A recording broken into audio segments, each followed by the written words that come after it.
আসসালামু আলাইকুম। কাছে দূরে দেশে প্রবাসে যে যেখান থেকে দেখছেন সবাইকে শুভেচ্ছা ও ভালোবাসা জানিয়ে শুরু করছে আমাদের নতুন পর্ব। দর্শক, অবস্থান করছি যশোর জেলার 7 মাইল গরুর হাটে। এটি দক্ষিণবঙ্গের সর্ববৃহত্তম গরুর হাট। দেখতে পাচ্ছেন কুরবানির আগে দর্শক মোটা তাজাকরণ উপযোগী হাড্ডিসার গরুর হাট থেকে গরু বেচা বিক্রি জমে উঠেছে। গরু দেখা দেখি দামাদামি হচ্ছে, আপনাদেরকে দেখানোর চেষ্টা করবো শুকনো গাভী গরু হাড্ডিসার গরুগুলো। সুপ্রিয় দর্শক শ্রোতা, সুপ্রিয় দর্শক, দেখতে পাচ্ছেন মোটা তাজাকরণের শুকনো হাড্ডিসার গরু, শুকনো গাভী গরু পর্যাপ্ত আমদানি হয়েছে। এই দিকে একটা দেখতে পাচ্ছেন শুকনো গাভী। দর্শক ভাই ভালো আছেন? কয় দাঁত? 4 দাঁত। শুনলেন আপনারা, 4 দাঁতের গরু দর্শক, কালো গরু দেখতে পাচ্ছেন, দেশাল জাত। চাচ্ছেন কত? 48 চাওয়া। আপনারা চাইলে যেহেতু কুরবানির বেচা বিক্রি হচ্ছে এখন হাড্ডিসার গরুগুলো ক্রয় করতে পারেন। দাম উঠেছে কত? 41। বেচা বিক্রির নিয়ে 43। শুনলেন, 43 হলে গরুটা বিক্রি হবে দর্শক।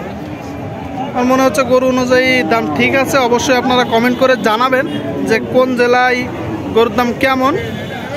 দর্শক, যশোর জেলা থেকে যদি আপনি গরুটা ক্রয় করতে চান 43,000 টাকা দাম পড়বে। দেখা দেখি দামাদামি চলতেছে শুকনো হাড্ডিসার গরুর হাট থেকে মোটা তাজাকরণের উপযোগী গরুগুলো। দর্শক দেখতে পাচ্ছেন সম্পূর্ণ শুকনো গাভী হাড্ডি গরু। ভালো আছেন? আলহামদুলিল্লাহ ভালো আছে। আপনি ভালো আছেন তো? এই তো বেশ ভালো। কয়টা আনছেন আজকে? গরু নিয়ে আসছি 3টা। তিনটা। কোন 3টা? এই 2টা দর্শক দেখতে পাচ্ছেন, আর এই একটা, এটা কিছুটা বড় অবস্থা আছে। এই দিকে 2টা দেখতে পাচ্ছেন। একই অবস্থা। সুপ্রিয় দর্শক, মোটা তাজাকরণের শুকনো গাভী দেখুন, একদম ভাঙড়ি গরু। আর কি খাবার দাবার দেয় না নাকি? খাবার দাবার কি দেয় না নাকি? খাবার দাবার দেয় যে লোক কিনেছে ওগুলো করে বীজ দিয়ে বাড়ি আর বিদেশে নিয়ে গেছে না খাওয়ার অবস্থা। তাহলে পশুর এত কষ্ট দিতে হবে? আরে কই কষ্ট দিলি আর কষ্ট পাচ্ছে বইনি মালি হাতে বইনি। কয় দাঁত করে? ও আছে সুমন ভাই 6-8 দাঁত। দুটোই 8 দাঁত। হ্যাঁ। শুনলেন দর্শক, কানিসাও দেখতে পাচ্ছেন কি অবস্থা, একদম ভাঙড়ি গরু শুকনো গাভী। কি আসলে আপনারা কখনোই এভাবে পশুকে কষ্ট দিবেন না। দেখুন কি অবস্থা, একদম ভাঙড়ি গরু। এটা চাচ্ছেন কত? চাচ্ছি হচ্ছে 35,000। গরুর ওই অবস্থা 35 দাম চাচ্ছেন। হ্যাঁ চাচ্ছি। বেচা বিক্রি কত বলেন তো? বিক্রি 2,000 কমাবে। একটা লাস্ট বেচা বিক্রি বলে দেন। 33,000 হলে হবে। 33। 30-এ কি হবে? না 33। আর এই যে এইটা চাচ্ছেন কত? এটা 42 আপনার চাওয়া। দাম উঠেছে 35-36। শুনলেন, 42 দাম চাচ্ছে, 35-36 দাম উঠেছে দর্শক।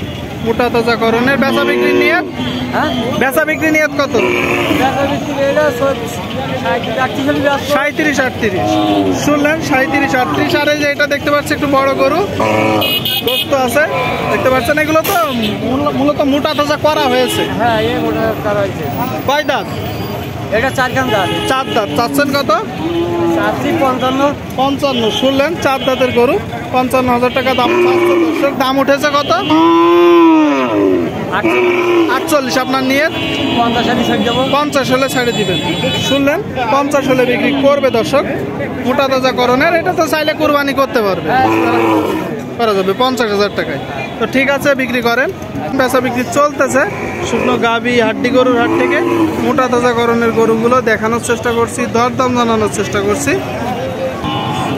দর্শক দেখতে পাচ্ছেন মোটা তাজাকরণ শুকনো গাভী গরু হাড্ডি গরুগুলো বেচা বিক্রি চলতেছে। ভাই এটা কত যাচ্ছেন? 55,000 টাকা। শুনলেন আপনারা, 55,000 টাকা দর্শক। লাল গরু, বড় গরু। বেচা বিক্রি নিয়ে 45-46 হলে বিক্রি হবে। শুনলেন, 45-46। কয় দাঁত? কানিসাও গরু দর্শক দেখতে পাচ্ছেন, কানিসাও গরু মোটা তাজাকরণের হাড্ডিসার গরুগুলো দেখা দেখি দামাদামি চলতেছে শুকনো গাভী গরুর হাট থেকে দেখানোর চেষ্টা করছি, দরদাম জানানোর চেষ্টা করছি।